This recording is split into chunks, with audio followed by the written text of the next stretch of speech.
Hello बच्चों, स्वागत है आप सभी का। बच्चों हम बात कर रहे हैं chapter number 3 NCERT physics class 12 विद्युत धारा के बारे में। और विद्युत धारा के चैप्टर में अपन 2 लेक्चर पहले करवा चुके हैं, ठीक है ना। सबसे पहले लेक्चर में मैंने बात करी थी बच्चों विद्युत धारा और धारा घनत्व के बारे में।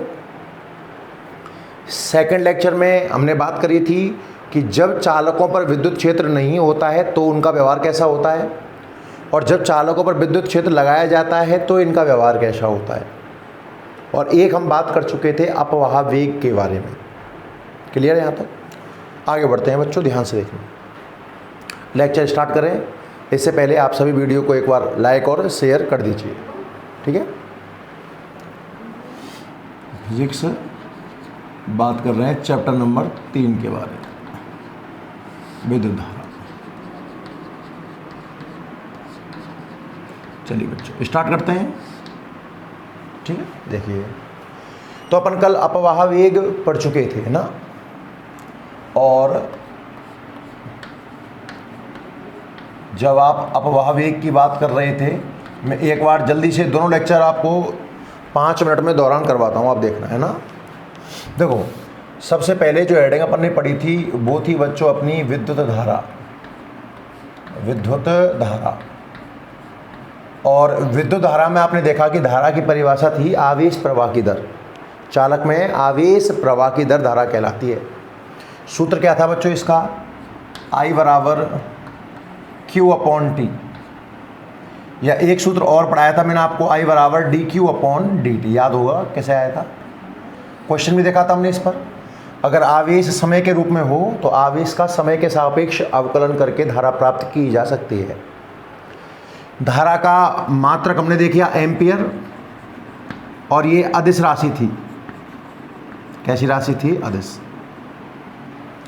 इसके बाद आवेश वाहकों की बात आई थी, तो आपसे मैंने कहा था कि चालक में जो आवेश वाहक होगा वो होगा मुक्त इलेक्ट्रॉन, फ्री इलेक्ट्रॉन। चालक के बाद नाम आया था बच्चों अर्धचालक का, तो अर्धचालक में जो आवेश वाहक था वो था बच्चों इलेक्ट्रॉन और होल। अब होल एक तरीके से इलेक्ट्रॉन की कमी है, केमिस्ट्री में आपने हल्का पढ़ लिया होगा, बाकी अपन एक अर्धचालक चैप्टर पढ़ाएंगे उसमें पूरा समझेंगे, है ना। और जो विद्युत अपघटय थे उनमें था धनायन और ऋणायन। विद्युत धारा के बाद सेकेंड हेडिंग हमने बात करी थी बच्चों धारा घनत्व J, और धारा घनत्व का फॉर्मूला था J बराबर I/A। कैपिटल A यहाँ क्षेत्रफल ना बोलकर आपको अनुप्रस्थ काट, मोटा एक तरीके से ना, तो एकांक अनुप्रस्थ काट से प्रवाहित धारा क्या कहलाती है? धारा घनत्व। धारा अदिश राशि है और धारा घनत्व सदिश राशि है। मात्रक इसका एक बार बोर्ड में पूछा जा चुका है, एम्पियर बटे मीटर स्क्वायर। 2-4 बातें और, अलग अलग मोटाई का एक चालक ले लें तो हर हिस्से में धारा समान रहती है, पर धारा घनत्व अनुप्रस्थ काट के व्युत्क्रमानुपाती होता है। फिर हमने पढ़ा कि एक चालक है, अब चालक है तो उसके अंदर फ्री इलेक्ट्रॉनों का होना कंपलसरी है। जब चालक पर विद्युत क्षेत्र नहीं लगाया गया है, ई का मान कितना है बच्चों? 0। तो जो मुक्त इलेक्ट्रॉन है, जो फ्री इलेक्ट्रॉन्स हैं, मुक्त इलेक्ट्रॉन, ये तापीय वेग से, कौन से वेग से? याद रखना, तापीय वेग से अनियमित गति कर रहे थे, कोई किधर कोई किधर, और आपस में एक दूसरे के प्रभाव को नष्ट कर रहे थे। तो रिजल्टेंट करंट कितना मिल रहा था? 0। ये मैंने आपको लिखाया ना कि जब चालकों पर विद्युत क्षेत्र नहीं लगाया जाता है तो फ्री इलेक्ट्रॉन तापीय वेग से अनियमित गति करते हैं, आपस में एक दूसरे के प्रभाव को नष्ट कर देते हैं। कुल धारा कितनी मिलती है? 0। और जब इनके ऊपर क्षेत्र लगाया जाता है, जब आप एक विद्युत क्षेत्र अप्लाई कर देते हो, मान लो ये पॉजिटिव सिरा है, ये नेगेटिव है, पॉजिटिव से नेगेटिव की ओर आपने एक विद्युत क्षेत्र लगा दिया, तो इलेक्ट्रॉन क्षेत्र की विपरीत दिशा में, यानी कि ऋण सिरे से धन सिरे की ओर एक नियमित गति करते हैं अपवाह वेग से, धातु परमाणुओं से टक्कर करते हुए। पूरी कहानी मैंने आपको कल समझाई थी। और अपवाह वेग का जो सूत्र निकल करके आया था कल के लेक्चर में, वो आया था E/T/N। E/T/N। क्लियर कहानी यहाँ तक? ठीक है, चलिए आज का लेक्चर स्टार्ट करते हैं। देखिए भाई, आज हम बात करेंगे बच्चों, आज की जो हेडिंग है ध्यान से समझना, आप पूरा ध्यान बोर्ड पर होना चाहिए। जो नई हेडिंग अपन स्टार्ट करने वाले हैं, हेडिंग का नाम है बच्चों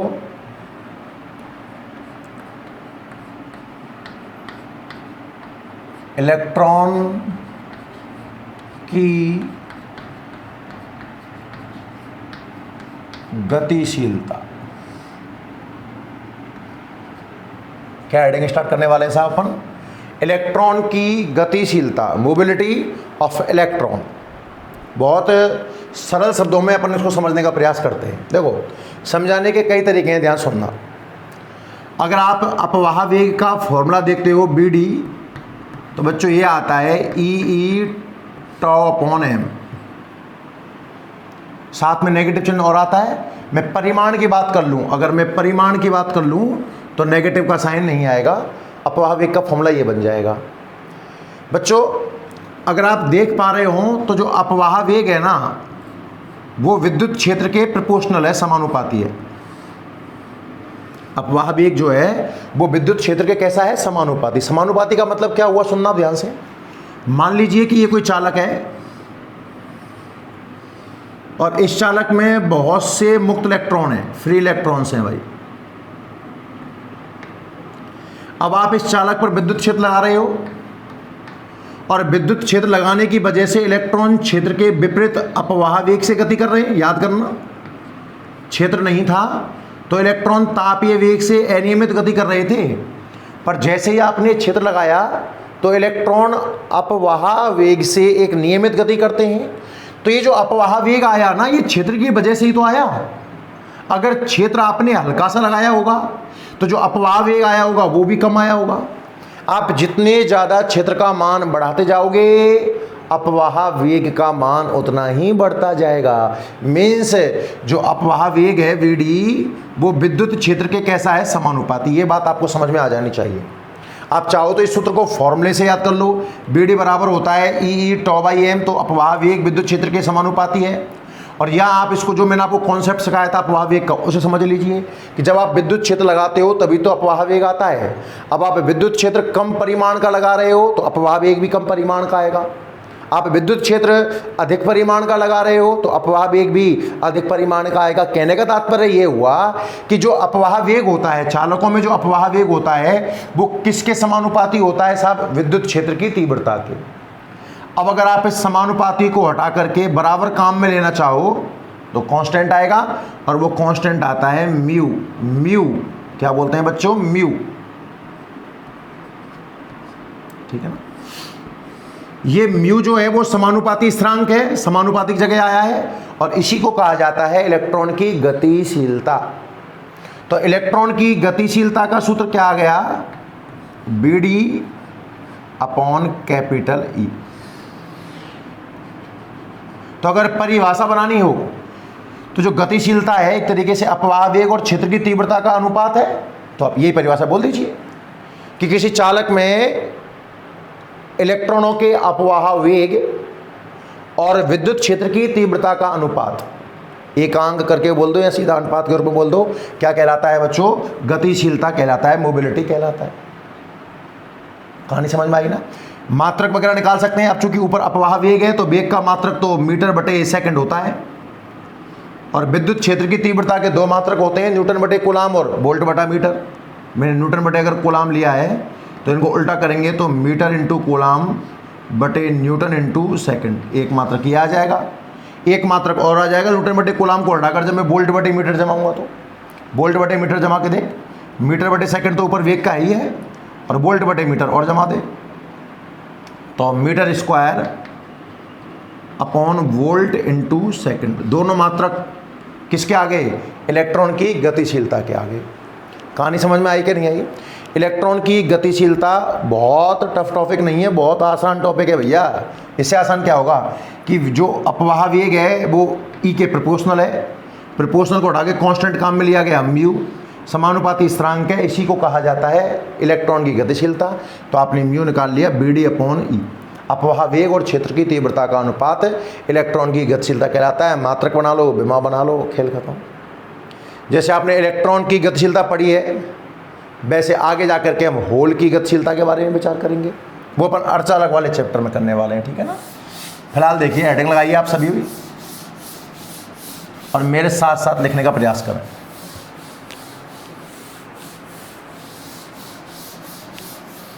अभी तो मैं इलेक्ट्रॉन की गतिशीलता कह रहा हूं, तो बार बार इलेक्ट्रॉन शब्द काम में लूंगा। देखो, चूंकि जो अपवाह वेग है VD, क्या वो प्रोपोर्शनल है विद्युत क्षेत्र की तीव्रता की? ये लाइन समझ में आ गई ना अपने को, कि विद्युत क्षेत्र की तीव्रता का मान जितना ज़्यादा लेने वाले हो आप, इलेक्ट्रॉन का अपवाह वेग उतना ही क्या आएगा, ज़्यादा। BD समानुपाती हो जाएगा E के। अब आगे बढ़ना, अगला स्टेप। तो VD बराबर, समानुपाती को हटा के बराबर लगाया तो कांस्टेंट काम में आएगा, कोई ना कोई म्यू काम में लेते हैं। तो एक तो फॉर्मूला आप यही याद कर लो बोले डायरेक्ट, BD बराबर म्यू E, जहां म्यू समानुपाती स्थिरांक है, जिसे इलेक्ट्रॉन की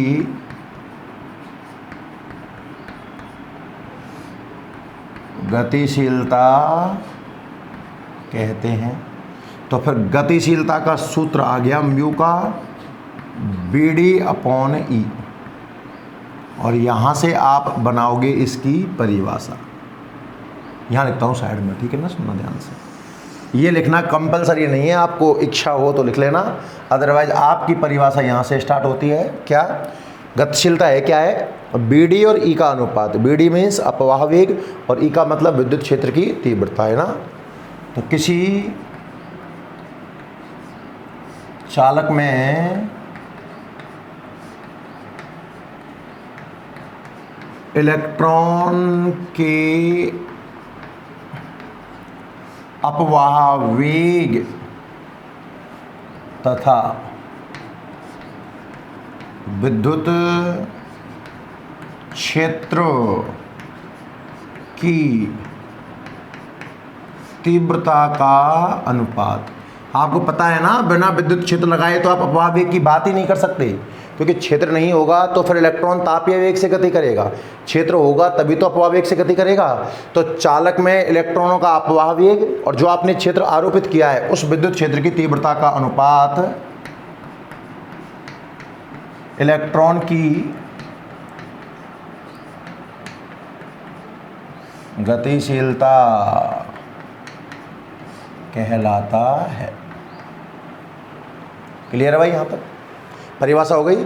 और सूत्र वापस लिख दो, लिखना चाहो तो, अगर ये ना लिखा हो तो आपने म्यू बराबर BD/E। अब छोटी मोटी बातें इसके बारे में। सबसे पहले हम मात्रक की बात करते हैं, निकलवा लेता है कभी कभार इसका मात्रक। तो सूत्र का उपयोग करते हुए BD अपवाह वेग है और वेग का मात्रक तो साहब मीटर/सेकंड होता है, बटे में विद्युत क्षेत्र की तीव्रता है नीचे, और विद्युत क्षेत्र की तीव्रता के दो मात्रक होते हैं साहब, न्यूटन/कूलम और वोल्ट/मीटर। मैं पहले इस्तेमाल कर लेता हूं बच्चों वोल्ट/मीटर। तो देख मीटर/सेकंड तो ऊपर है ही है, इनटू में ये मीटर ऊपर और वोल्ट नीचे, कुल मिलाकर के मीटर²/वोल्ट इंटू सेकंड पहला मात्रक। एक मात्रक तो इसका ये हो गया। दूसरा मात्रक वेग का तो ऊपर मीटर/सेकंड ही है, इसका न्यूटन/कूलम लेके देखिए, तो मीटर/सेकंड कूलम/न्यूटन, तो लिख दो कूलम इंटू मीटर/न्यूटन इंटू सेकंड। ये भी इसका मात्रक बन जाएगा। विमा अगर बनानी हो अपने को, विमा कौन से मात्रक से आसानी से बन जाएगी, नीचे वाले से, क्योंकि ऊपर तो बोल्ट के लिए मुझे B बराबर W/Q पुट करना होगा। नीचे वाले मात्रक में कूलाम की विमा है A1T1, Q बराबर IT, धारा की A1, समय की T1, मीटर की लंबाई L1, न्यूटन बल M1 L1 T-2 और समय की नीचे T1।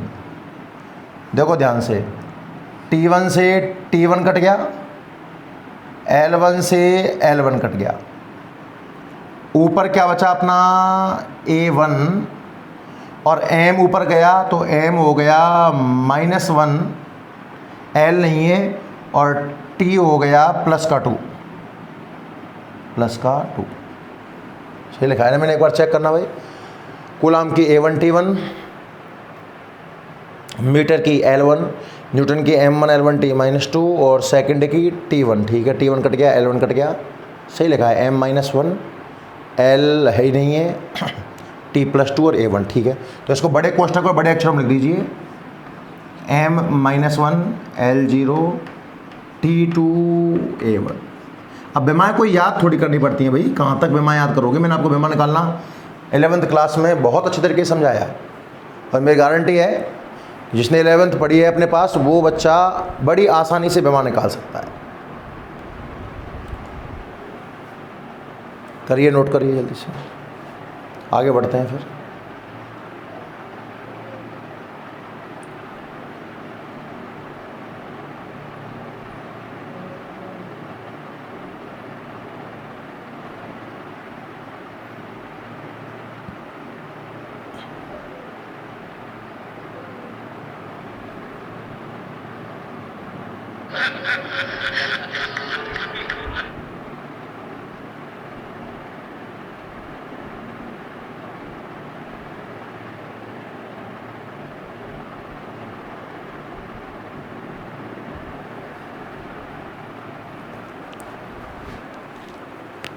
नोट करें जल्दी से भाई आप इसको।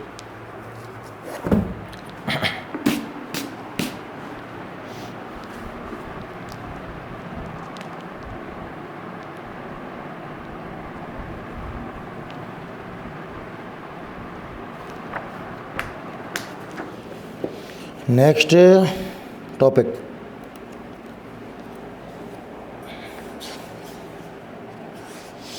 गतिशीलता हो गया है ना, ठीक है।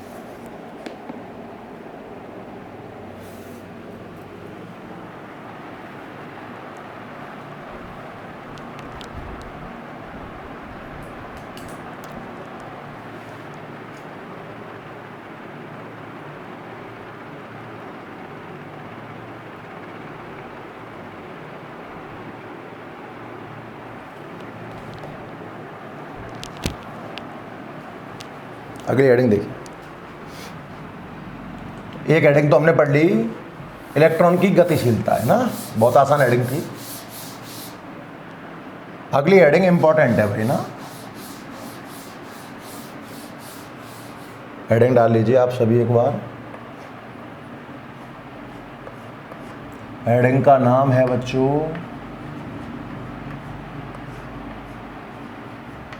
विद्युत धारा तथा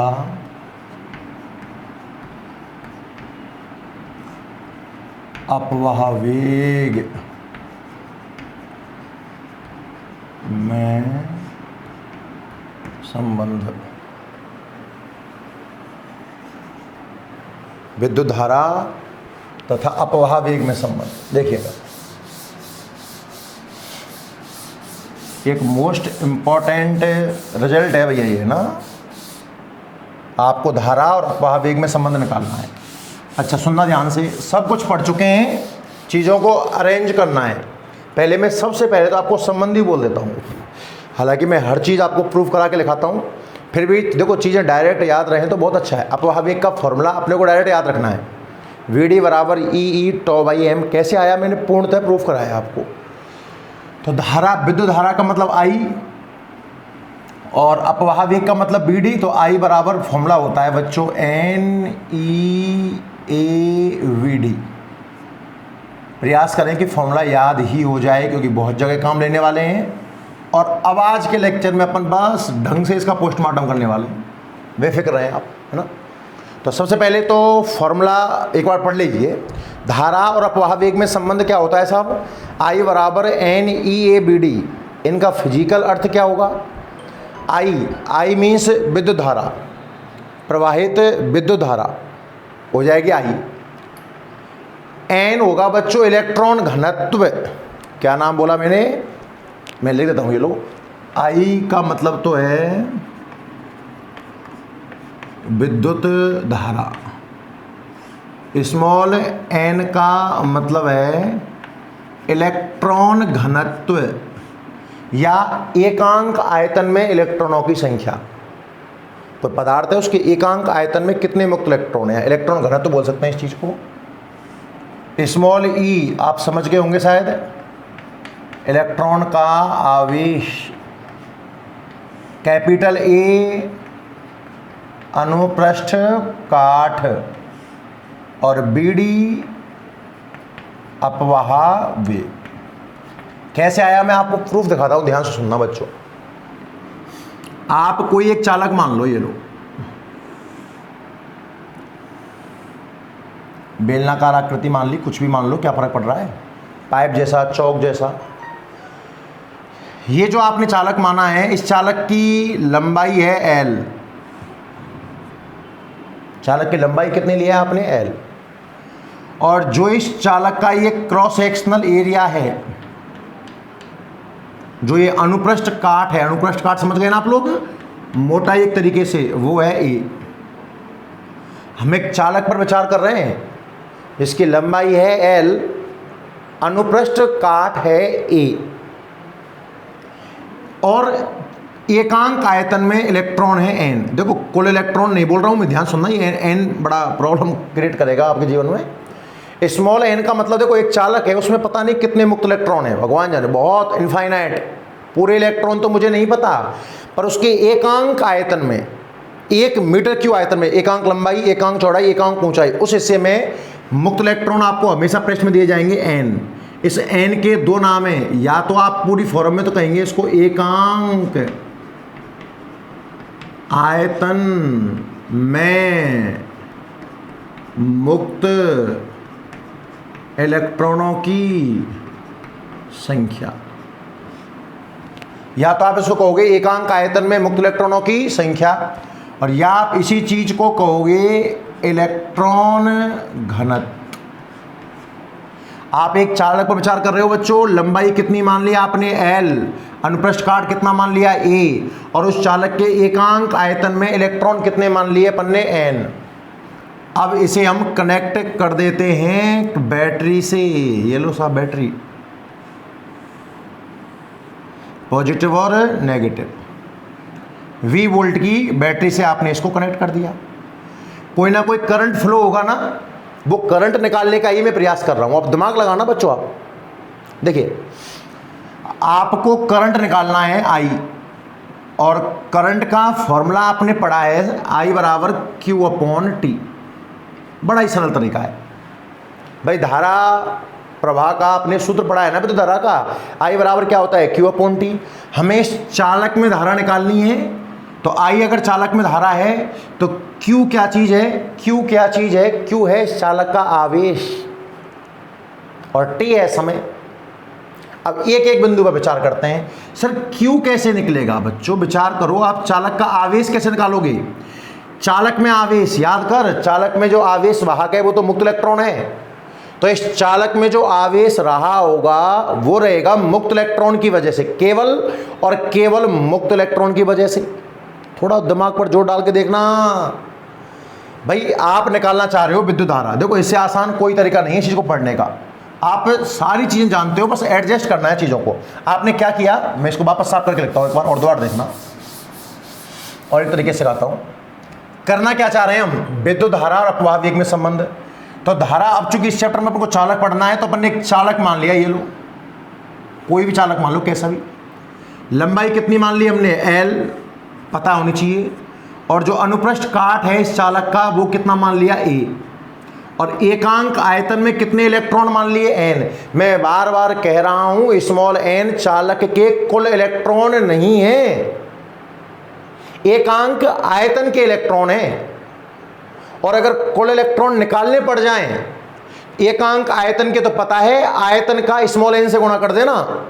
एकांक आयतन में तो पता है n इलेक्ट्रॉन है, तो कुल इलेक्ट्रॉन निकालने के लिए कुल आयतन से मल्टीप्लाई करना पड़ेगा। याद रखना, चालक को कनेक्ट कर रहे हैं एक बैटरी से, 20 वोल्ट की बैटरी मान लीजिए। अब आपको तो धारा का सूत्र निकालना है, तो I बराबर तो Q/T है। इससे आसान क्या सूत्र बताऊं, सब जानते हैं। अब दो चीज, एक चर्चा Q की होगी और एक चर्चा होगी T की। Q क्या चीज है इस प्रश्न में, Q क्या चीज है। अब आप धारा चालक में निकाल रहे हो ना, तो Q है चालक का आवेश। Q क्या चीज है, चालक का आवेश। अब मैंने विचार करना स्टार्ट किया, सर चालक में आवेश क्या होता है, इलेक्ट्रॉन की वजह से, मतलब चालक में जितने इलेक्ट्रॉन है उनका आवेश। और क्वांटीकरण में Q बराबर n ही पढ़ा तो है आपने, मतलब Q का अगर सूत्र चाहिए तो Q बराबर NE। एक इलेक्ट्रॉन का आवेश कितना है, स्मॉल ई। और अगर आपको यह पता लग जाए कि पूरे चालक में कितने इलेक्ट्रॉन हैं, उस संख्या का ई से गुणा कर दो, कुल आवेश आ जाएगा। मुझे नहीं पता पूरे कितने इलेक्ट्रॉन हैं, कोई कैपिटल N मान लिए। कैपिटल N क्या चीज है, कुल इलेक्ट्रॉन, चालक के कुल इलेक्ट्रॉन। आया नहीं आया। I बराबर क्या होता है बच्चों, Q/T। Q चालक का आवेश है, चालक में आवेश इलेक्ट्रॉन की वजह से है। मान लो पूरे चालक में कैपिटल N इलेक्ट्रॉन है, तो कैपिटल N इलेक्ट्रॉनों का आवेश क्वांटीकरण NE आ जाएगा। अभी तो सर कैपिटल N तो पता ही नहीं है ना, तो बच्चों कैपिटल N निकालिए। कैपिटल N क्या बोला मैंने, कुल इलेक्ट्रॉन। और तो कुल इलेक्ट्रॉन कैसे निकलेंगे, एकांक आयतन के कितने हैं n, और इसका आयतन निकाल लो। चालक का आयतन कैसे निकलेगा सर, अनुप्रस्थ काट पता है, लंबाई पता है। याद कर क्षेत्रफल का मतलब 2 लंबाई का गुणा और आयतन का मतलब 3 लंबाई का गुणा। क्षेत्रफल में 2 लंबाई ऑलरेडी है, इस लंबाई से गुणा और कर दो। देखो चालक की लंबाई है l, अनुप्रस्थ काट है a, तो जो आयतन आएगा ना वो आएगा बच्चों AL, और स्मॉल n से गुणा कर दूं ना, पता है ये क्या चीज आ गई, ALN आ गया आपका कुल इलेक्ट्रॉन। मेरी बात समझिए आप, ALN क्या आ गया, ये समझने वाली बात है इस पूरे सवाल में। I बराबर Q/T हर बच्चा जानता है, Q बराबर NE आप सब जानते हो, N है कुल इलेक्ट्रॉन, और बच्चों चालक की लंबाई पता है L। लिख देता हूं, ये लो, चालक की लंबाई पता है L, चालक का अनुप्रस्थ काट पता है A, चालक का क्या आयतन AL समझ में आया कि नहीं आया, अरे हाँ या ना।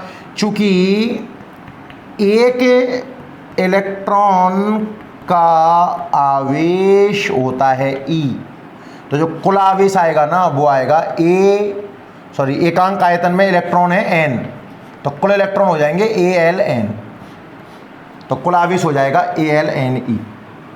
और समय की बात करें, इलेक्ट्रॉन भाई ये पॉजिटिव हो गया नेगेटिव हो गया, तो इलेक्ट्रॉन तो अपोजिट गति कर रहा होगा ना।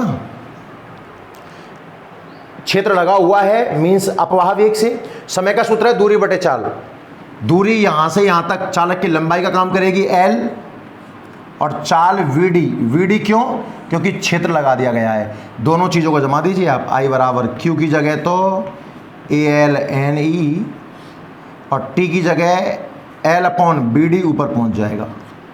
L से L कट गया तो धारा का सूत्र आ गया NEAVD। यही तो मैंने आपको बताया था। अरे कुछ बात समझ में आ रही है ना। धारा और अपवाह वेग में संबंध निकालने का प्रयास कर रहे हैं हम काफ़ी देर से। तो धारा और अपवाह वेग में जो संबंध निकल के आया वो निकल के आया I बराबर NEAVD। एक बार ध्यान से इस चीज़ को पूरी को देख लो। धारा निकालनी थी तो धारा का सूत्र मैंने लगाया I बराबर Q/T। 2-3 छोटे मोटे स्टेप है बस। उम्मीद करता हूँ दिमाग में बैठ गया होगा ना। मैं एक करके लिखते हैं इस सारी चीज़ को, ढंग से देखना आप एक बार। सबसे पहले तो हेडिंग लगा लीजिए आप जल्दी से बच्चों। विद्युत धारा तथा अपवाह वेग में संबंध विद्युत धारा और अपवाहवेग में संबंध। अगर एक लाइन में निकालना हो ना, एक बार वापस देखना, धारा का सूत्र क्या पढ़े आप, नॉर्मल सूत्र हर एक बच्चा जानता है, सब I बराबर Q/T होता है। Q मीन्स कुल आवेश, इलेक्ट्रॉन की वजह से है, कुल इलेक्ट्रॉन मान लो n, इलेक्ट्रॉन का आवेश मान लो E, तो n आवेश n ही हो गया। समय दूरी बटे चाल, दूरी काम कर रही है लंबाई और चाल कितनी हो जाती है Vd। कैपिटल N का मतलब कुल इलेक्ट्रॉन, एकांक आयतन में पता है स्मॉल n, और आयतन कितना आता है अनुप्रस्थ काट गुना लंबाई, Al तो कुल आयतन, Al स्मॉल n कुल इलेक्ट्रॉन, कुल आवेश L और Bd ऊपर, L से L कट जाएगा, NeABD सूत्र बन जाएगा, खेल खत्म। बड़ा सरल है, 2-3 बार प्रैक्टिस करके देखना, आपको बेहद आसान लगने वाला है भाई ना। चलिए नोट करते हैं पहले। तो सबसे पहले उस चालक पर विचार करें आपने। चालक में क्या क्या माना, 3 चीज, लंबाई, अनुप्रस्थ काट और एकांक आयतन के इलेक्ट्रॉन। लैंग्वेज बनाओ बच्चों कि माना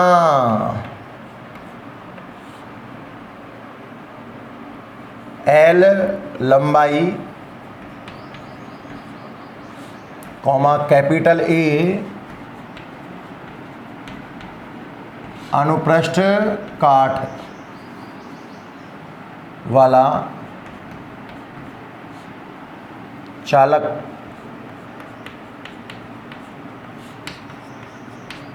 चित्रानुसार बैटरी से जोड़ा गया है।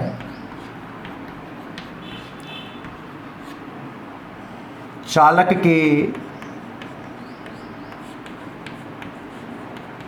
एकांक आयतन में मुक्त इलेक्ट्रॉन, या इस चीज को ब्रैकेट में क्या लिख सकते हैं हम, इलेक्ट्रॉन घनत्व। समझ गए एक ही शब्द को, कहां से कहां तक, चालक में एकांक आयतन में इलेक्ट्रॉन, इलेक्ट्रॉन घनत्व से बोल सकते हैं ना। माना L लंबाई, N अनुप्रस्थ काट वाला चालक चित्रानुसार बैटरी से जोड़ा गया है। चालक के एकांक आयतन में मुक्त इलेक्ट्रॉन स्मॉल n है, स्मॉल n है। चित्र बनाइए इसका, एक चालक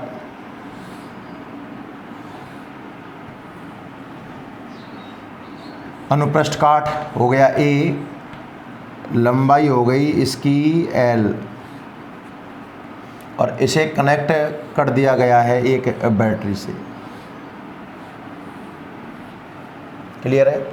अब अपने को तो धारा ज्ञात करनी है, तो स्टेप बाय स्टेप, चूंकि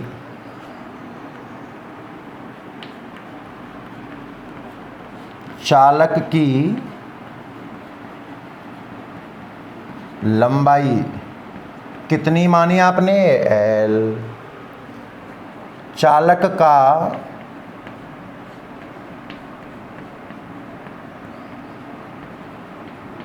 अनुप्रस्थ काट कितना माना आपने, A, अतः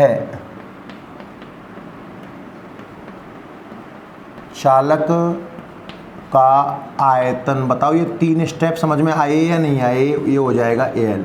मैंने बहुत बार आपको ऐसी कहानियाँ सुनाई हैं। जो आप चालक पर विचार कर रहे हो, उस चालक की लंबाई आपने मान रखी है L, उस चालक का अनुप्रस्थ काट आपने मान रखा है A, तो उस चालक का आयतन हो जाएगा Al, अनुप्रस्थ काट और लंबाई का गुणनफल। आगे पढ़ें। चूंकि एकांक आयतन में मुक्त इलेक्ट्रॉनों की संख्या n है। लैंग्वेज में बोल चुका हूं मैं आपसे कि भाई एकांक आयतन में मुक्त इलेक्ट्रॉन कितने हैं, n, जिसे हम इलेक्ट्रॉन घनत्व भी कह सकते हैं शॉर्ट में। अतः चालक में कुल मुक्त इलेक्ट्रॉन ALN, ये समझ में आया कि नहीं आया। चालक की लंबाई कितनी थी L, अनुप्रस्थ काट कितना था A। तो आयतन साहब कितना आ गया AL। एकांक आयतन में कितने मुक्त इलेक्ट्रॉन थे N, तो कुल मुक्त इलेक्ट्रॉन निकाल लिया आपने चालक में ALN। तो अगर इलेक्ट्रॉन आ गए तो आवेश आ सकता है ना, कि चूंकि एक इलेक्ट्रॉन का आवेश कितना है E, अतः कुल आवेश, मतलब आपने उस चालक का कुल आवेश निकाल लिया Q बराबर ALNE। बताओ यहाँ तक कहानी समझ में आई कि नहीं आई।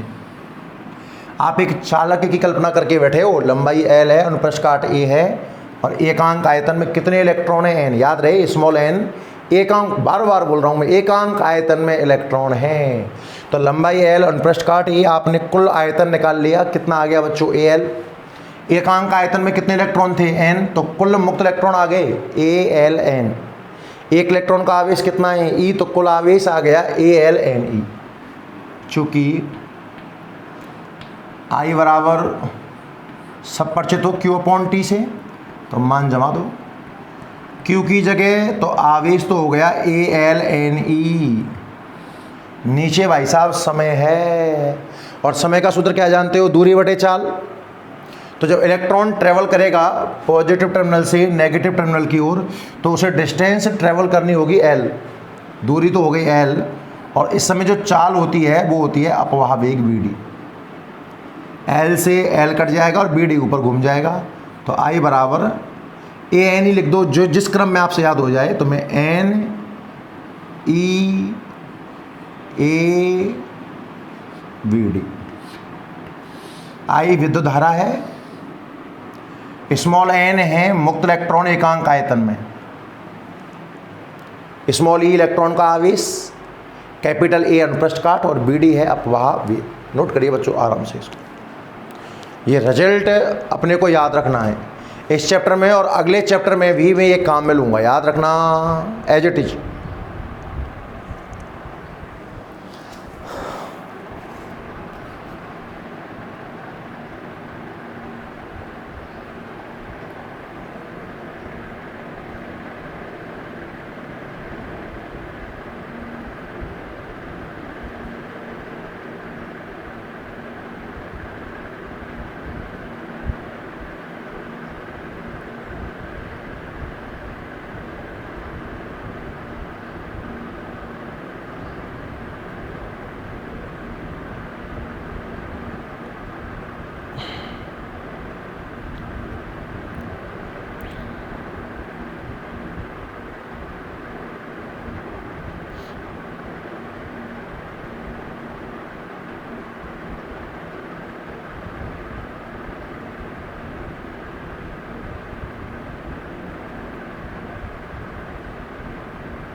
ठीक है भाई, एक क्वेश्चन देख लें अपन इसके ऊपर है, बढ़िया सा। देखिए क्वेश्चन लिखना बच्चों आप। तो धारा और अपवाह वेग में संबंध समझ में आएगा आपने को, है ना। ये क्वेश्चन देखिए आप इसके ऊपर।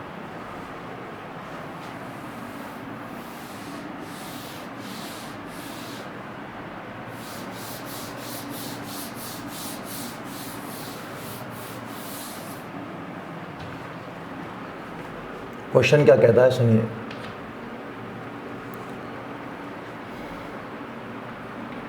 एक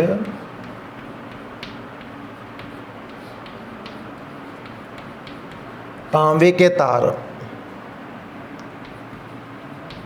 जिसका अनुप्रस्थ काठ 1 mm² है। एक तांबे का तार है बच्चों जिसका अनुप्रस्थ काट दिया हुआ है 1 mm मिलीमीटर²। में 0.5 एम्पियर है, में 0.5 एम्पियर विद्युत धारा प्रवाहित हो रही है। बहने वाली धारा है 0.5 एम्पियर। एकांक आयतन में मुक्त इलेक्ट्रॉनों की संख्या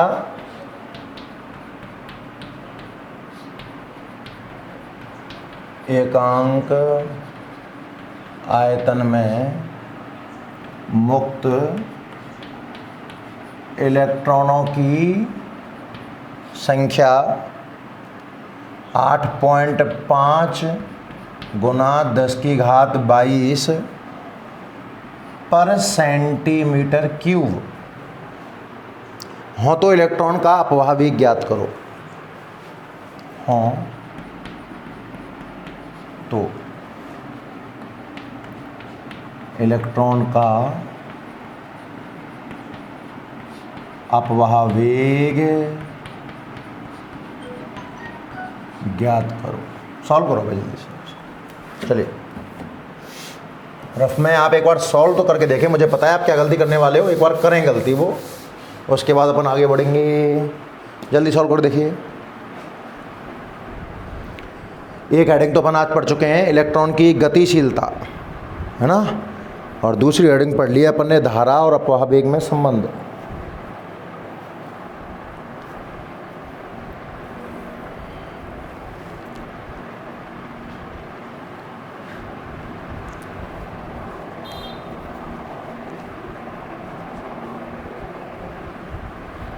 करिए बच्चों, इसको सॉल्व करो जल्दी से आप,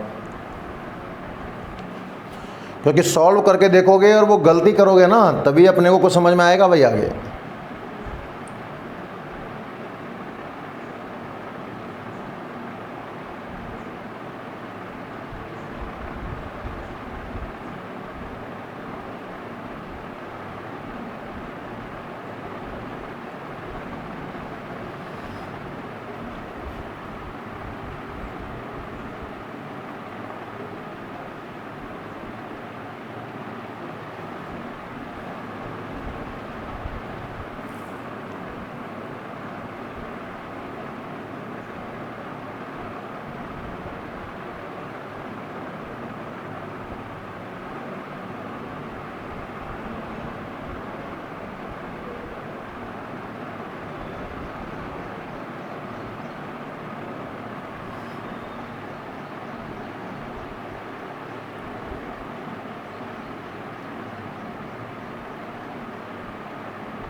जो उत्तर आए वो कमेंट जरूर करना है ना सॉल्व करके।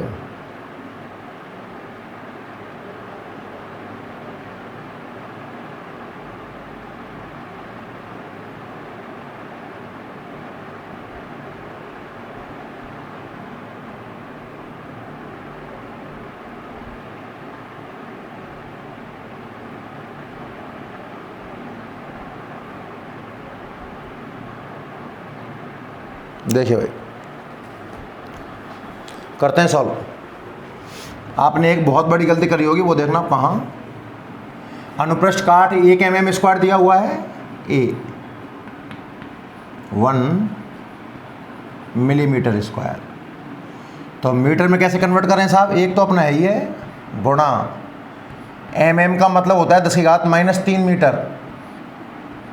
पता है क्या अपने को?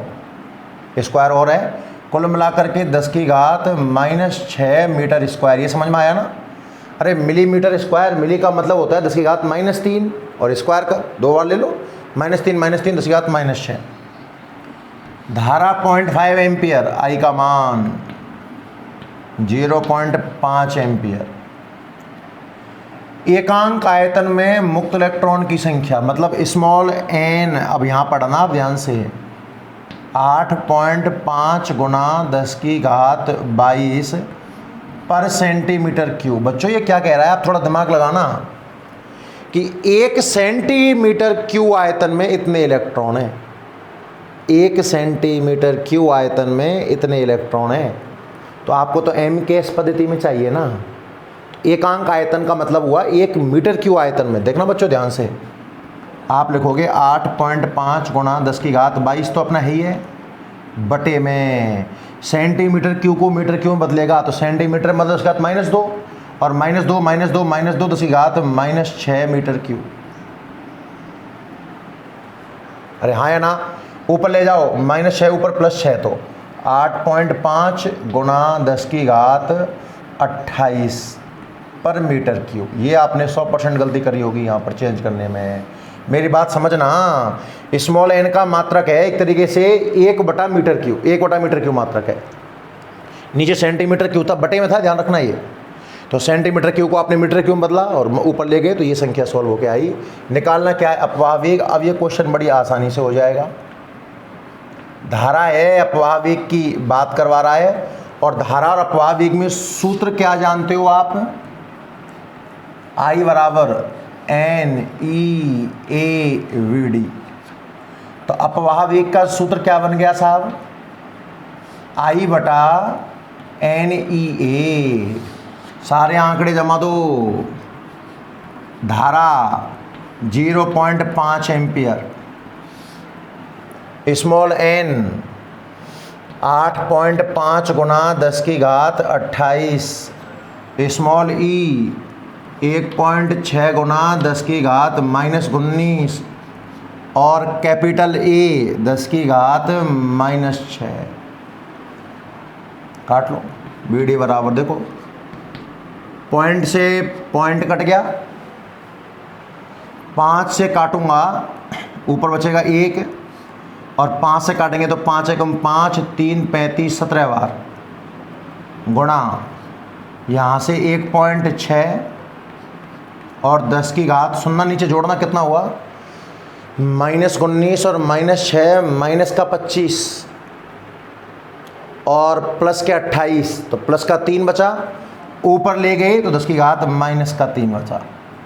पॉइंट हटा के ऊपर 0 लगा दी, और देख BD बराबर 2 से काटें, 2 से 5 बार और ये 8 बार, तो ऊपर तो 5, नीचे 17 गुना 8 10⁻−3 मीटर पर सेकंड में। सॉल्व करना और इसका आंसर आएगा बच्चों 3.7 गुना 10⁻−5, 3.7 गुणा 10⁻−5 मीटर पर सेकंड। सॉल्व कर लेना गुणा भाग करके, ये आपका अपवाह है भाई। -3 तो है ही है, 2 जीरो जरूरत पड़ी होगी, 500 की तो ये -5 हो जाएगा, और 500 में इसका भाग देना 3.7 बार जाएगा लगभग। क्लियर है, ये अपवाह वेग का सूत्र मिल गया। इस सवाल में गलत एक ही जगह क्वेश्चन होता है, ये जो स्मॉल n निकालना है ना, ये पर सेंटीमीटर क्यूब में दिया जाए। मैंने इसलिए सवाल को देखो टेढ़ा लिया था, AB mm² में दिया हुआ था, वो पर सेंटीमीटर क्यूब में दिया हुआ था, इसको आपको मीटर क्यूब में चेंज करना पड़ा। नोट करो जल्दी से यहाँ तक, फिर आगे बढ़ते हैं।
देखिए भाई नेक्स्ट, तो अपन ने जो आज पढ़ा ना उसको और एक दो तीन सूत्र और देख लीजिए आप साथ में इसके में ना।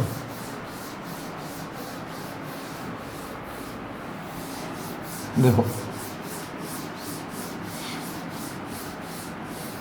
अपन ने इस चैप्टर में जितने सूत्र पढ़े हैं उनको एक साथ में संग्रहित करता हूँ, सुनना ध्यान से। सूत्र का बड़ा खेल है। धारा के सूत्र में कोई प्रॉब्लम नहीं होनी चाहिए, आई बराबर क्यू अपॉन टी या फिर D Q upon D T, हर एक बच्चे को याद होगा। धारा घनत्व का सूत्र है जे बराबर फिलहाल आई अपॉन ए, सबको ये भी आता होगा। और दूसरे लेक्चर में अपन ने अपवाह वेग जो पढ़ा था, वी डी बराबर ई टॉ बाई एम, परिमाण की बात कर रहे हैं, ध्यान रखना, चिन्ह इसलिए काम में नहीं लिया है।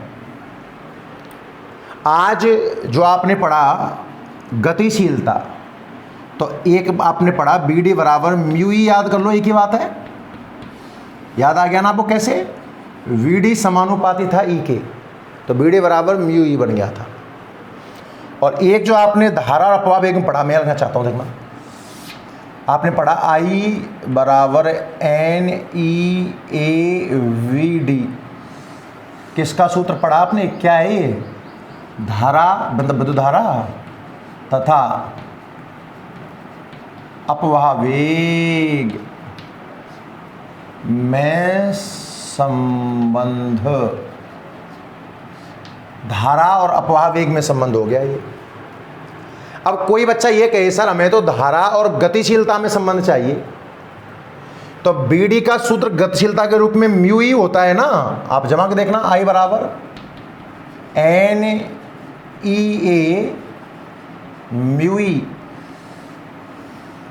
ये संबंध पता है किसमें हो गया साहब? विद्युत धारा और म्यू का मतलब गतिशीलता में संबंध।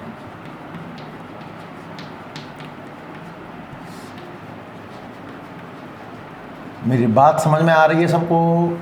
देखो छोटे छोटे एक एक स्टेप का अंतर है, जो भी एग्जाम में पूछे कुछ भी बनाओ आप यहाँ से। धारा और अपवाह वेग में संबंध आपको समझ में आ गया ना, आई बराबर N E A B D.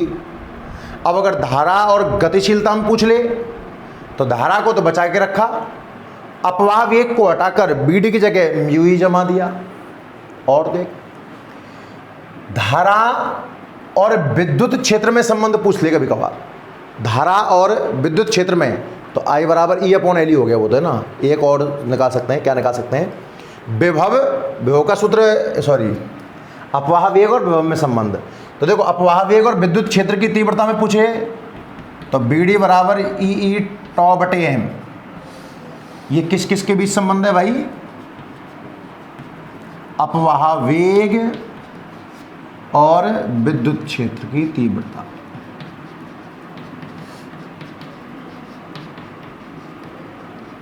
ठीक है। और अगर विभव से पूछ ले, तीव्रता ना पूछकर, याद कर एक संबंध पढ़ाया था आपको मैंने, ई टॉ बटे एम तो अपनी जगह पे ही है। v बराबर ई इंटू डी पढ़ाया था, यहाँ लिख रहा हूँ, आपने v बराबर ई इंटू डी मतलब लंबाई l पढ़ा था ना, तो मैं e की जगह जमा सकता हूँ v upon L, v upon L. तो ये जो संबंध निकल करके आया है, ये निकल करके आया है अपवाह वेग और विभव के मध्य। मेरी बात समझ में आ रही है ना? धारा और विभव की बात करवा ले, ई की जगह वी अपॉन एल जमा दीजिए, काम में लूंगा सारे सूत्र, N E A mu V upon L. Ohm के नियम वगैरह प्रूफ करेंगे अपन यहाँ से, है ना। ये किस में संबंध है साहब? धारा और विभव के बीच संबंध है। याद रखना सारे फॉर्मूले, मतलब रटने का प्रयास मत करना, जैसे पूछे उसी के हिसाब से सवाल को घुमा देना। जो इम्पोर्टेंट रिजल्ट है आपका वो तो एक है, क्या? आई बराबर N E A B D, I बराबर N E A B D, ये संबंध है धारा और अपवाह वेग के बीच।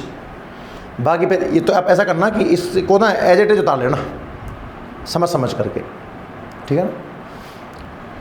तो आज अपन क्लास इतनी रखते हैं, नोट कर लो बच्चों। चैप्टर के 3 लेक्चर हो चुके हैं यहाँ पर, और अब अपन प्रवेश करेंगे ओम के नियम, प्रतिरोध, संयोजन वगैरह बहुत सारे कॉन्सेप्ट हैं इस चैप्टर के अंदर, बेहद आसान भी है। सब रटना नहीं है, स्टेप बाय स्टेप फॉलो करके समझना है, उन्हीं से चीज़ों को निकाल कर सेट करना है। ये ना सारे सूत्र कहीं रटने लग जाओ, एक भी नहीं रटना है। I बराबर NABD कम से कम आपको याद होना चाहिए, बाकी कोई ज़रूरत नहीं पड़ेगी। कहानी क्लियर है? तो लगातार घर पढ़ते रहें, वीडियो को लाइक और शेयर भी क्या करें भाई, हर एक बच्चा। ठीक है बच्चों, तो जुड़ने के लिए आप सभी का धन्यवाद। कल फिर मिलेंगे बच्चों। धन्यवाद बच्चों, नोट कर लो।